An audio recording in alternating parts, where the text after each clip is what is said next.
दोस्तों 18 जून को भारत के इलाके लूनावाला के करीब वाक़े तारीखी किले में एक ऐसा हादसा हुआ जिसने सबको हिलाकर रख दिया।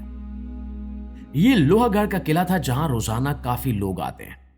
उस दिन 26 साल का एक अमीर तरीन लड़का केतन अग्रवाल अपनी 20 साल की मंगेतर सिया गोयल के साथ घूम रहा था। इन दोनों की शादी जल्द होने वाली थी और इनके घर वाले बहुत खुश थे। लेकिन अचानक किले की ऊंचाई से केतन नीचे गहरी खाई में जा गिरा। इसकी मंगेतर ने चीखना शुरू कर दिया और वहां लोग इकट्ठे हो गए। 2 घंटे की मेहनत के बाद केतन की लाश को बाहर निकाल लिया गया। शुरू में तो यही लगा कि तस्वीर बनाते हुए लड़के का पांव फिसल गया और वो नीचे गिर गया। लेकिन जब पुलिस ने छानबीन की तो एक ऐसी खौफनाक कहानी सामने आई जिसने सबके होश उड़ा दिए। नाज़रीन, इस वाक़े की असल सच्चाई जानने के लिए हमें इस कहानी के किरदारों को समझना पड़ेगा। केतन अग्रवाल भारत के शहर पुणे का रहने वाला था और एक अमीर खानदान से ताल्लुक रखता था जिनका इमारतों और जमीनों का बहुत बड़ा कारोबार था। केतन पढ़ाई में शुरुआत से ही बहुत तेज था और इसके घर वालों ने इसे आला तालीम के लिए अमेरिका भेजा। वो डिग्री मुकम्मल करके वापस अपने मुल्क आया और इसने अपने वालिद के कारोबार में आला ओहदे पर काम शुरू कर दिया। ये ना सिर्फ एक पढ़ा लिखा और समझदार लड़का था बल्कि अपने काम से बहुत मुखलिस था। जब वो अपने काम में सेट हो गया तो इसके घर वालों ने सोचा कि अब इसकी शादी कर देनी चाहिए। दोस्तों, पुणे के शहर में एक और खानदान रहता था जिनका खुश्क मेवों का कारोबार था। केतन के घर वाले उस खानदान को पहले से थोड़ा सा जानते थे। उस खानदान की बेटी का नाम सिया गोयल था जो 20 साल की थी। केतन के मां बाप को किसी ने सिया की बहुत तारीफ की और बताया कि लड़की इनके बेटे के लिए बिल्कुल मुनासिब रहेगी। केतन के घर वालों को यह रिश्ता पसंद आ गया और उन्होंने केतन से बात की तो वो भी अपने मां बाप की खुशी में मान गया और यूं 11 फरवरी को इन दोनों की मंगनी कर दी गई। मंगनी पर दोनों बहुत ज्यादा खुश नजर आ रहे थे और इनकी शादी नवंबर के महीने में तय हुई जो राजस्थान के एक शहर उदयपुर के एक महल में होनी थी। मंगनी के बाद केतन और सिया अपने फोन से एक दूसरे के साथ तस्वीरें और वीडियोस इंटरनेट पर पोस्ट करते रहते थे। केतन तो सिया से इतनी मोहब्बत करता था कि उसकी हर बात मानता था। सिया की सालगिरह 19 जून को थी, लेकिन केतन ने सिया के कहने पर 1 महीना पहले से ही उसकी सालगिरह मनाना शुरू कर दी थी। लेकिन उसे अंदाजा ही नहीं था कि जिस लड़की से वो इतनी मोहब्बत कर रहा है वो इसे ही अपने रास्ते से हटाने का मंसूबा बना चुकी है। 19 जून से एक दिन पहले यानी 18 जून को केतन ने अपने घर वालों को बताया कि सिया के दोस्तों ने उसके लिए सरप्राइज रखा है, इसलिए वो और सिया लोहागढ़ किले जा रहे हैं और वहां से वापस आकर सालगिरह मनाएंगे। नाज़रीन ग्रामी, 18 जून की सुबह केतन अपनी गाड़ी में सिया को लेकर लोहागढ़ चला गया। सुबह 10:30 बजे के करीब वो दोनों किले के एक बहुत ऊंचे और खतरनाक किनारे पर मौजूद थे। उस वक्त वहां आसपास कोई और शख्स नहीं था। केतन किनारे पर खड़ा होकर पोज बना रहा था जबकि सिया अपने फोन से उसकी तस्वीरें ले रही थी। अचानक केतन नीचे गहरी खाई में जा गिरा। सिया ने चीखना शुरू कर दिया जिस पर लोग इकट्ठे हुए और पुलिस को बुला लिया गया।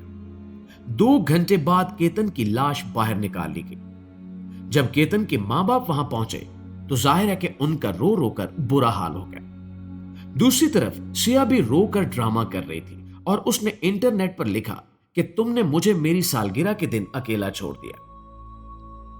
दोस्तों, शुरू में पुलिस यही समझ रही थी कि एक हादसा है और लड़का गलती से नीचे गिर गया, लेकिन सच्चाई ज्यादा दिन छुप नहीं सकी।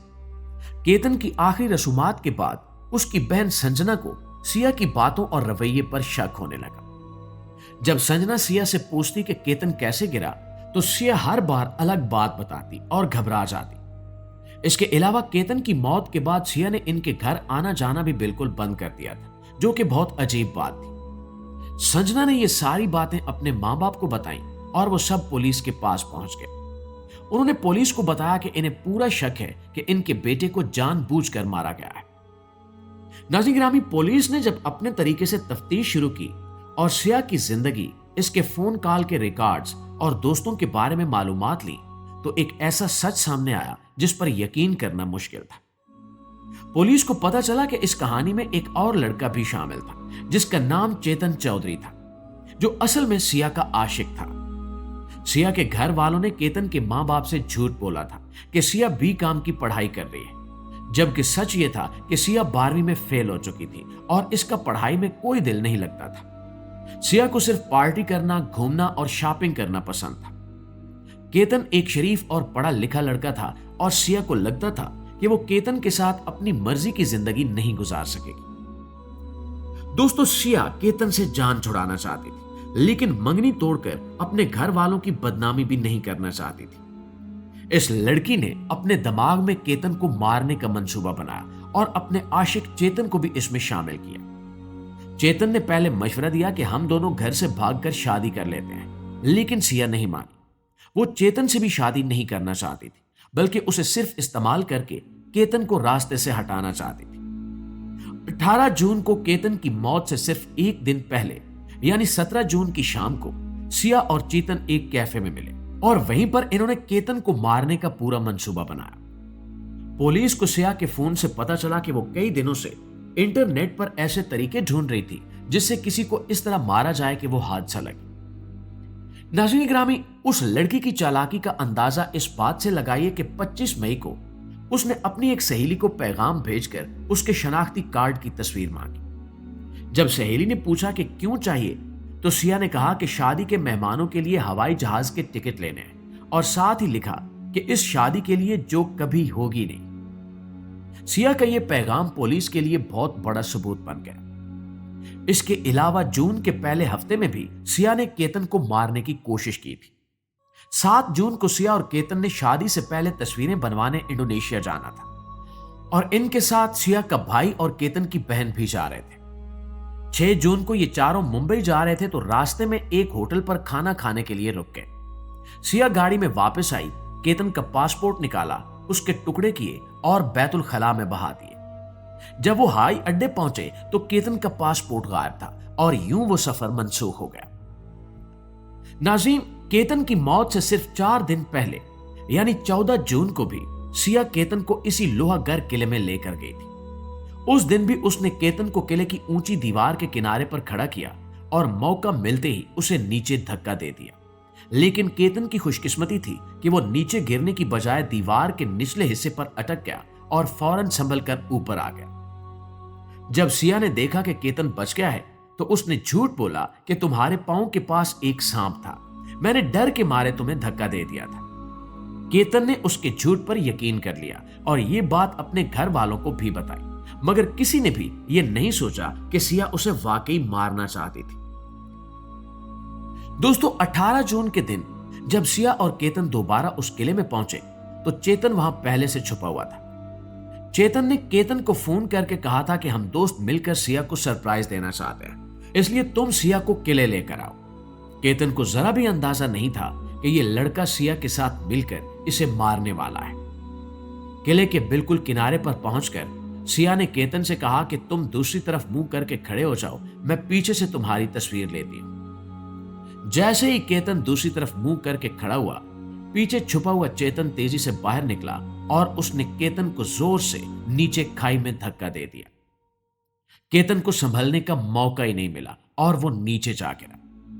दोस्तों, चेतन ने इस जुर्म को छुपाने के लिए बहुत चालाकी दिखाई। गर्मी होने के बावजूद उसने कपड़ों के ऊपर एक गर्म जर्सी पहन रखी थी ताकि उसका चेहरा सिक्योरिटी कैमरों में ना आए।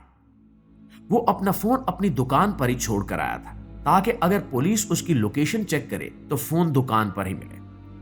उसने अपनी दुकान के एक लड़के का फोन इस्तेमाल किया था और किले का टिकट भी नहीं खरीदा था ताकि उसका कोई नाम वहां ना आए। लेकिन जुर्म जितना भी छुपा कर किया जाए, कोई ना कोई गलती हो ही जाती है। पुलिस ने कैमरों, तस्वीरों, फोन की लोकेशन और तफ्तीश की मदद से चेतन को पकड़ लिया।